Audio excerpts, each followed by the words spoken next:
Italy marched into Ethiopia, expecting a quick colonial victory. Instead, on March 1, 1896, its army was broken in the mountains near Adwa. Thousands of Italian soldiers and Eritrean askari were killed, wounded, or captured. Italy's government collapsed into a crisis. Ethiopia remained independent at a time when European powers were dividing most of Africa between themselves. The Battle of Adwa was not a lucky upset. Ethiopia had spent years preparing for the threat. Its leaders understood Italy's ambitions, built alliances, bought modern weapons, and waited for the right moment to act.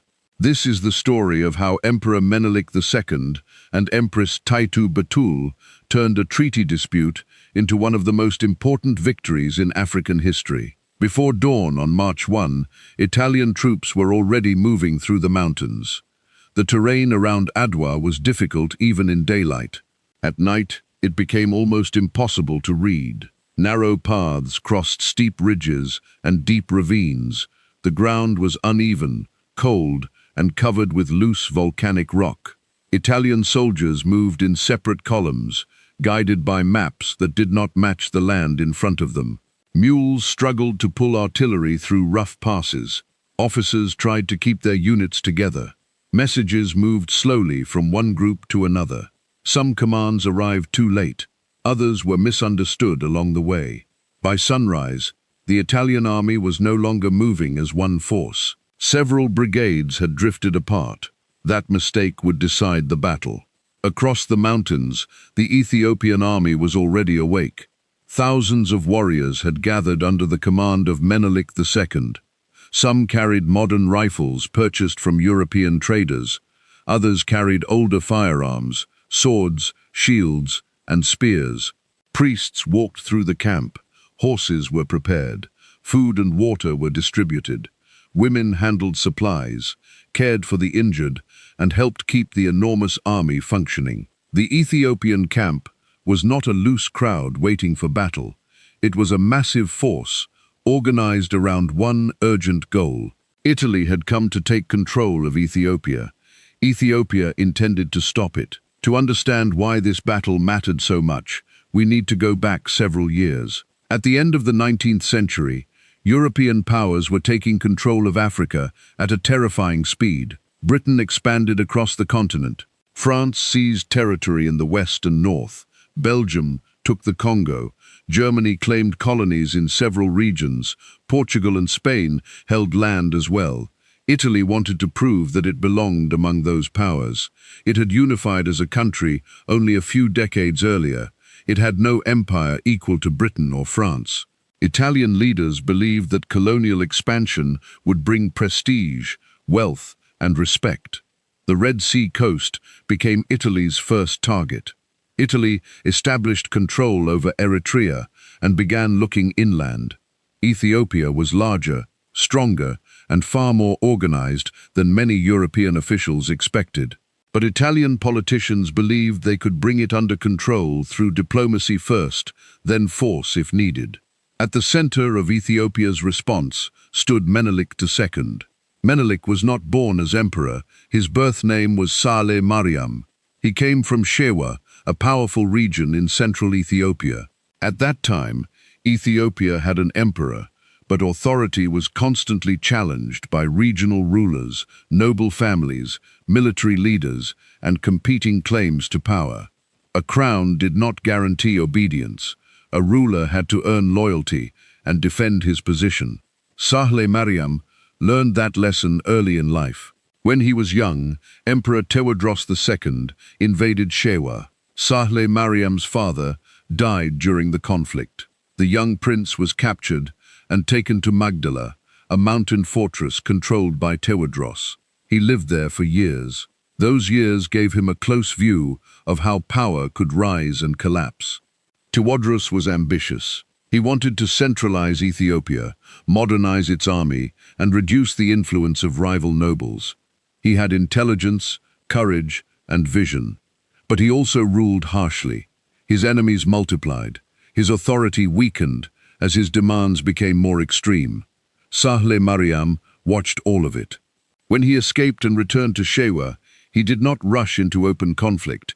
He knew that survival depended on patience. He built support slowly. He strengthened his territory. He imported firearms. He developed relationships with foreign traders and diplomats. He learned how to negotiate without giving away control. For years, he remained a regional ruler, while Emperor Johannes IV controlled Ethiopia. Menelik had to appear loyal to Johannes. At the same time, he prepared for the future. He expanded his influence, gained resources, and built an army that could support a larger ambition. Then, in 1889, Emperor Johannes IV was killed in battle against Mahdist forces at Metema. The struggle for power opened immediately. Sahle Mariam moved faster than his rivals. He became Menelik II, Emperor of Ethiopia. The new emperor inherited a difficult country. Ethiopia faced external threats, regional rivalries, and pressure from European powers. Italy had already established itself in Eritrea and was becoming more aggressive. At first, Menelik and Italy had a working relationship. Italy had supplied weapons to Menelik during his rise. Menelik had reasons to avoid conflict while he was still securing his position. Italian officials believed they could turn this relationship into influence over the Ethiopian government. That belief led to the Treaty of Wuchale. The treaty was signed in 1889. On the surface, it looked like a normal agreement between two independent countries. The danger was hidden in Article 17. The Amharic version said Ethiopia could use Italy's help in dealing with foreign powers. The Italian version said Ethiopia had to use Italy's help. That difference gave Italy a way to claim that Ethiopia was now under Italian protection. Italy began telling other European countries that Ethiopia was its protectorate. For Menelik, this was unacceptable. The treaty had not given Italy control over Ethiopia's foreign affairs. Italy had changed the meaning of the agreement through translation. One sentence had become a colonial weapon. Menelik understood the threat, but he was not alone in recognizing it. His wife, Empress Taytu Betul, played a major role in Ethiopia's response. Taytu came from an influential noble family. She was politically intelligent, confident, and deeply involved in state affairs. Foreign diplomats often underestimated her because they expected women in royal courts to remain in the background. That was a serious mistake. Taytu understood Italian intentions clearly. She saw that the language of partnership and protection could become a path to control. She believed Ethiopia had to reject Italy's claim before it became impossible to reverse. Menelik eventually agreed. In 1893, Ethiopia formally rejected the Italian interpretation of the treaty. Menelik then repudiated the Treaty of Wuchale altogether. Italy now faced a choice. It could accept Ethiopia as independent, or it could try to impose control through war. Italy chose war. Prime Minister Francesco Crispi wanted an imperial victory. He believed success in Ethiopia would raise Italy's status in Europe. Italian officials assumed Ethiopia would be divided by internal rivalries and unable to resist a modern European army for long. They had misunderstood both Menelik and the country he ruled. Menelik had spent years building his strength. He had acquired large numbers of rifles and ammunition. He had developed ties with regional rulers. He had expanded Ethiopia's territory and influence. He had learned how to bring powerful nobles into his orbit without expecting perfect loyalty. When Italy became an open threat, Menelik called for a national mobilization. The response was enormous. Forces came from Shewa, Tigray, Gojam, Wollo, Harar, and other regions. Powerful commanders arrived with their own troops. Ras Makonnen brought his men. Ras Mikael joined the campaign. Tekle Haymanot and other leaders mobilized their forces. The Ethiopian army included riflemen, cavalry, infantry, priests, nobles, farmers, laborers, and camp followers. It was not a modern army in the European sense, but it was far larger, more determined, and better armed than Italy expected. Women also played a central role. They carried food, water, firewood, and medical supplies. They prepared camps. They tended to wounded soldiers. Their work made it possible for the army to stay in the field. An army can only fight when it is fed, supplied, and organized. Taytu understood this better than many Italian officers did. Italy began its campaign from Eritrea in 1895. At first, Italian forces won several smaller engagements. Rome believed Ethiopia would soon break apart. But Menelik did not rush into a reckless battle. He continued gathering troops. He allowed Italy to move deeper into difficult terrain. He waited while Italian supply lines became longer and more fragile. The Ethiopian highlands were unforgiving. Italian troops had to move across mountain roads, steep valleys, and narrow passes. Supplies became harder to transport. Food ran low. The weather was harsh. Local knowledge mattered more than European confidence. By early 1896, the Italian army was under serious pressure. General Oreste Baratieri commanded the Italian forces in Ethiopia. Baratieri was cautious. He understood that he faced a much larger army than Italy had expected. He knew his supplies were limited. He knew the terrain made every movement dangerous. He preferred to hold a strong defensive position and force Menelik's army to attack. That strategy had logic behind it. Italian artillery and rifles could be deadly against large attacking forces. If the Ethiopians charged into well-prepared positions, Baratieri believed his smaller army might still win. But time was working against him. The Ethiopian army was huge, and it also needed food. Menelik could not keep tens of thousands of people in the field forever. Baratieri hoped hunger would weaken the Ethiopian force. At the same time, Italy had its own supply crisis.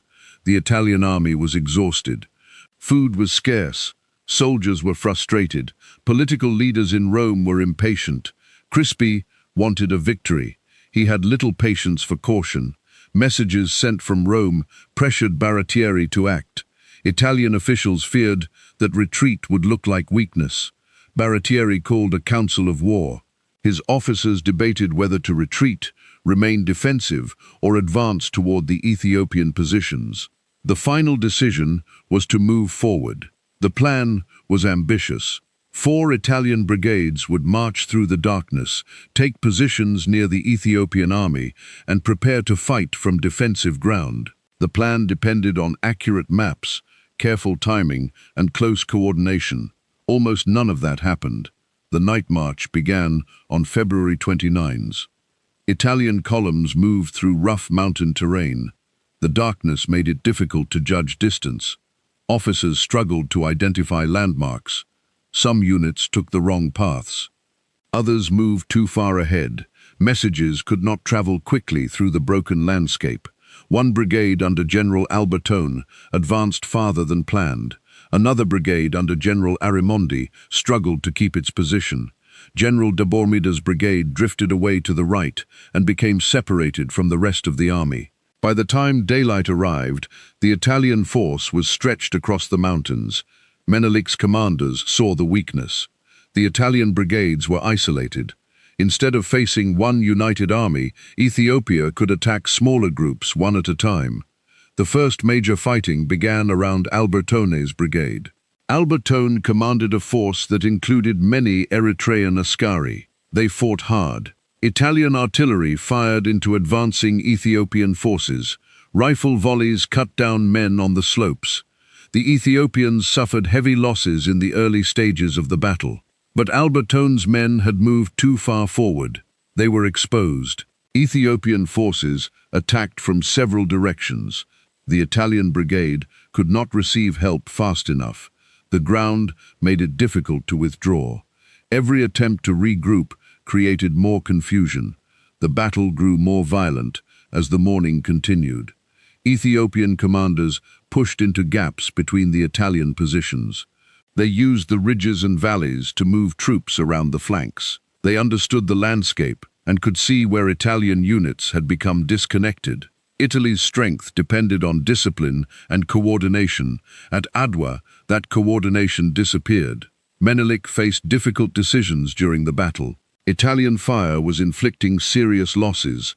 Ethiopian troops were falling in large numbers. A less determined leader might have pulled back and tried to preserve his army. Menelik continued the attack. He understood that the Italian army was weaker than it appeared. The separate brigades could not support one another. Once one section collapsed, the rest would become even more vulnerable. Taytu remained important throughout the campaign. Accounts differ on some battlefield details, but there is strong evidence that she played a major role in logistics, political decision-making, and the control of water sources around the Italian positions. Ethiopian memory remembers her as one of the people who strengthened resolve when the outcome was still uncertain. She was not a ceremonial figure. She was part of the leadership behind the victory. Albertone's brigade eventually broke. Albertone himself was captured. His surviving troops tried to retreat toward the Italian center. Instead of restoring order, their movement added to the confusion. Soldiers crowded narrow paths. Officers lost control of units. Men trying to escape ran into other men, moving in different directions. The Italian center began to weaken. Meanwhile, General Dabomida's brigade was fighting its own battle away from the main force. Dabomida believed support might arrive. He believed the rest of the army was still close enough to help. It was not. His troops fought for hours in isolation. Ethiopian fighters pressed them from the surrounding hills. Oromo cavalry under Ras Mikhael attacked with great force. Dabomida's brigade was eventually overwhelmed. The general was killed. At that point, the battle had become a catastrophe for Italy. The retreat was no longer organized. Italian soldiers ran through ravines and over ridges. Artillery pieces were abandoned. Rifles were dropped. Units dissolved into small groups. Officers tried to hold frightened men together, while Ethiopian forces continued to close in. For many soldiers, the larger purpose of the war no longer mattered. They were trying to find a way out of the mountains. They were trying to avoid capture. They were trying to stay alive. The defeat was complete by the end of the day.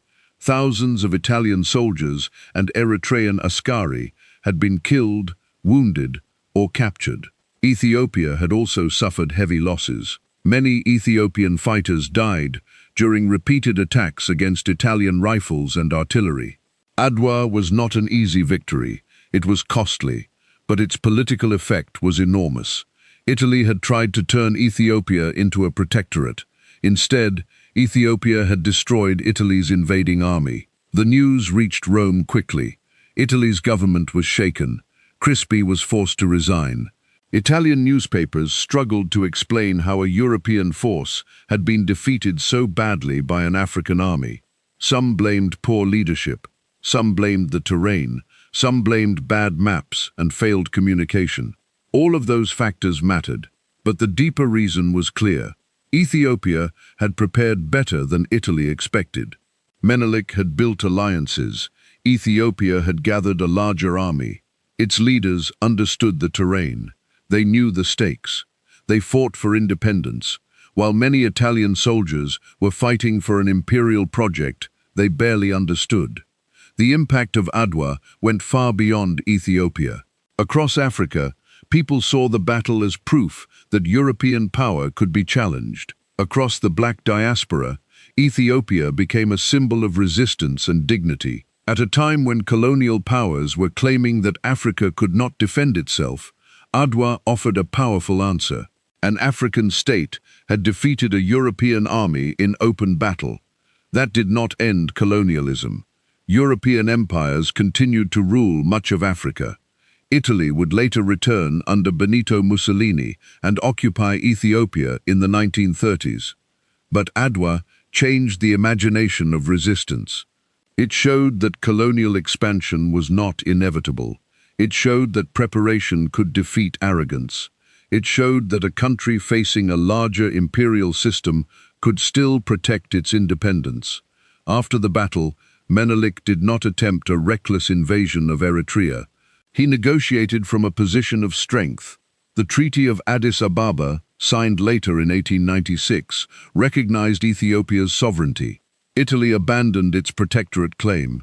Eritrea remained under Italian control, but Ethiopia remained independent. That was a major achievement. Ethiopia had bought itself time. Time to strengthen its institutions, time to develop roads, communications, and government systems, time to remain independent while much of Africa was being colonized.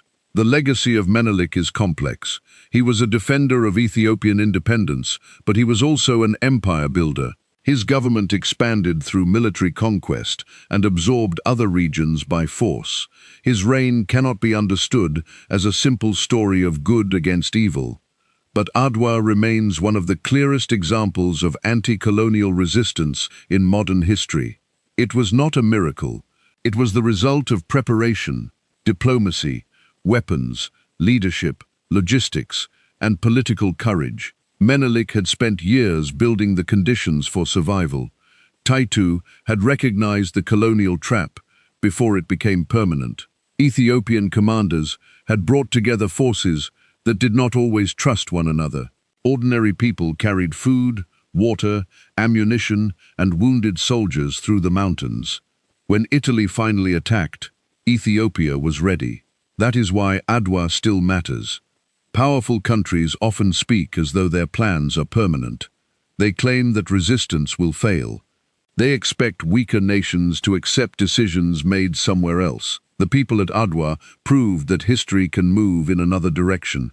Italy came to Ethiopia expecting submission. Instead, it found an army, a country, and a leadership prepared to fight for independence. When the battle ended, the mountains around Adwa were filled with wounded men, abandoned weapons, and the remains of Italy's imperial ambition.